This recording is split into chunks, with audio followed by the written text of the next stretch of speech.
Huh?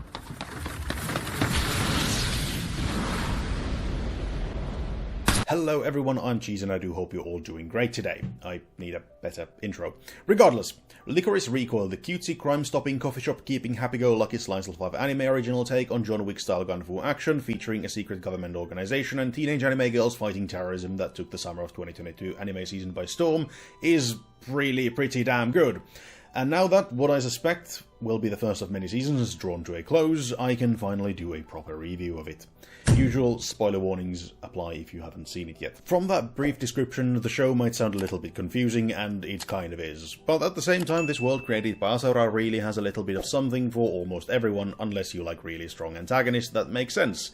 But I'll get to that bit a little later. But to further elaborate on that initial rather confusing portrayal of what Lycoris Recoil has to offer, let's dive a little deeper into the not too impossible version of the near future. With that, welcome yourselves to a dystopian version of Tokyo and into a society where there is no crime, no terrorism, and everyone lives happily and peacefully in a perfect little world. You're in Ba Sing Se now. Everyone is safe here. This is made possible by the existence of DA, a government-run anti-terror and crime organization dedicated to stopping any and all actions that might threaten this peace before they happen, and quietly covering it all up. And of course the licorice, named after the flower, not the candy as I'm told. A force of cutesy teenage girl orphans from birth, trained ever since by DA to become the best force of secret police and assassins the world has ever seen. A group of girls ruthlessly efficient at what they do, all the while blending perfectly into society. They are further helped in this by their school uniform-like clothing, making them rather inconspicuous. Oh yeah, there's also apparently a boy version of Lycoris who seem to be a bit more dodgy in what they're called to do, but as we hardly ever see them, for the most part they might as well not exist. This covert anti-crime nature paired up with the show's overarching terrorist organization working in the shadows plot would make for a pretty standard action seinen featuring cutesy anime girls if it was the main focus of Lycoris Recoil, but naturally it's not. Instead, the anime focuses on a side branch of DA, which of course is a little charming coffee shop called Licorico that is located in a very quiet neighborhood and practically never sees any customers beyond their regulars. It also never gets official jobs from DA, and as such it seems like the place where Lycoris go to get punished with being as far from the action as humanly possible. Or so it seems to Takina, who is being punished for going a wee bit gung-ho.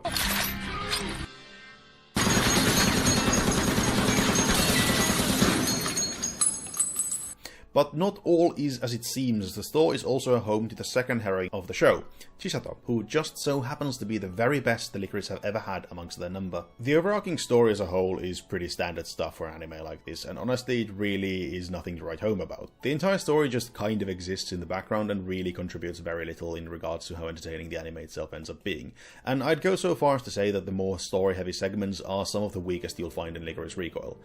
But then, where does the anime's strength lie, I hear you ask? First and foremost, the strength of Lycoris Recoil lies in its characters and their dynamics, and nowhere is this more apparent than in Takina and Chisato. The two are almost like night and day when it comes to their personalities, with Takina being more what you'd expect from a highly trained government assassin, strict and really quite grim, while Chisato's personality is bubbly and she finds happiness in everything, and as the story progresses, Chisato's overflowing positivity and energy slowly seeps into Takina, and bit by bit she too starts resembling a normal girl of her age.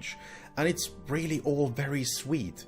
And don't get me wrong, she still has her strictly business side when it's called for, but then again, so does Chisato. And when their respective combat skills are being shown, we get to the show's second true strength, its action sequences, and there are two elements to this. Takina's style consisting of what you'd expect from a highly trained operative with well thought out professional looking combat and weighty and meaningful gunplay. And then you have Chisato with her John Wick style gunfu and Matrix-esque bullet dodging action, which looks incredibly dynamic and is just purely awesome.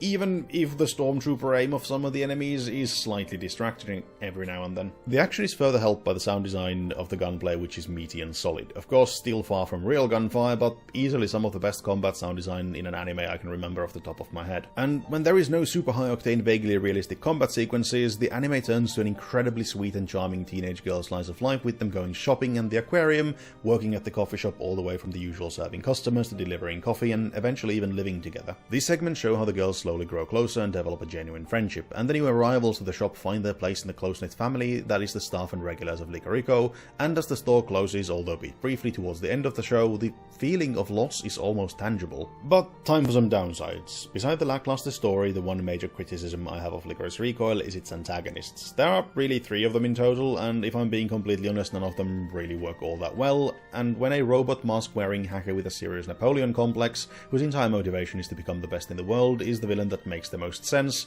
something has gone terribly awry. The other two being Majima, the talented terrorist who embodies plot armor like none other, and Yoshimatsu, whose motivation makes even less sense to me than math. Both of them are also tied to the aspect of the anime that is sadly left rather unexplored and only explained in a very cursory fashion, and that is what the show calls talents. And deeply entwined to the talents is the Alan organization, which Yoshimitsu is a part of. I did, however, rather like the depiction of how the organization's motives are strongly tied to their habit of including God into their rational thinking, which explains why their motives makes no sense whatsoever, and as part of Alan, Yoshimitsu can just as easily give thousands of firearms to a terrorist hellbent on destroying society, or save a little girl's life while claiming moral high ground in both, as he's enacting the will of God.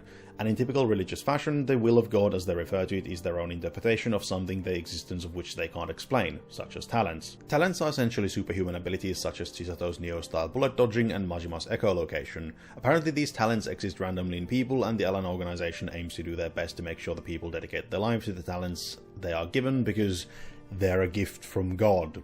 And that's where the whole thing is left at. No further elaboration and no further use of it above Yoshimitsu's motivation that his interpretation of what Chisato's talent is meant to be has to be correct. So yeah, pretty weak there and really rather confusing at times. And honestly, Majima makes about as much sense. His motivation is that a peaceful world is a world void of balance, and where there is light, so too must there be darkness. And as such, he spreads loaded guns randomly around Tokyo and hatches a plan to expose the air and the Lycoris for all to see.